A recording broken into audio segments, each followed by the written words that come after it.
ஏப்பா Chennai super Kings உங்களை நம்பவே முடியலையே. ஒரு போட்டி நல்லா விளையாண்டா அடுத்த போட்டியில மகா கேவலமா விளையாடுறீங்க. ருத்ராஜ் மட்டும் நின்னு விளையாடாமல் இருந்தால் ஒரு கேவலமான மிக மட்டமான ஒரு ஸ்கோரை பதிவு பண்ணி இருப்பீங்க. ஊரே கனகா கனகான்னு கிண்டல் பண்ற ஒரு ஆள் கிட்ட போய் அடிவாங்குறீங்க. 3.30 மணி மேட்ச்னாலே கொஞ்சம் பதட்டமாக தான் இருக்கு.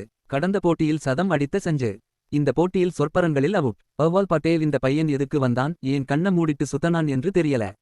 சர்ஃபராஸ் கான் இவரும் வந்த முதல் பந்திலேயே அவுட்.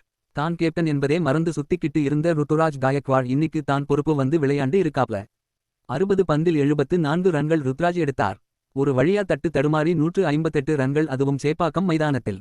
குஜராத் அணிக்காக களம் இறங்கிய நம்ம பையன் நம்மளையே அடிச்சு போட்டான். யாரு? நம்ம சாய் சுதர்சன் தான்.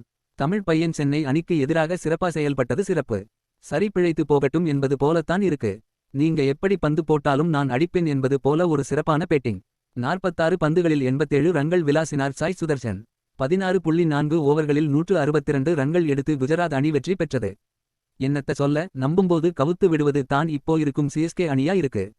இந்த ஆண்டு நாம பிளே ஆஃப் போவோம் என்பது கனவாவே போயிடும் போல. உங்கள் கருத்தை சொல்லுங்க மக்களே. சென்னை சூப்பர் கிங்ஸ் அணி மீண்டும் வருமா?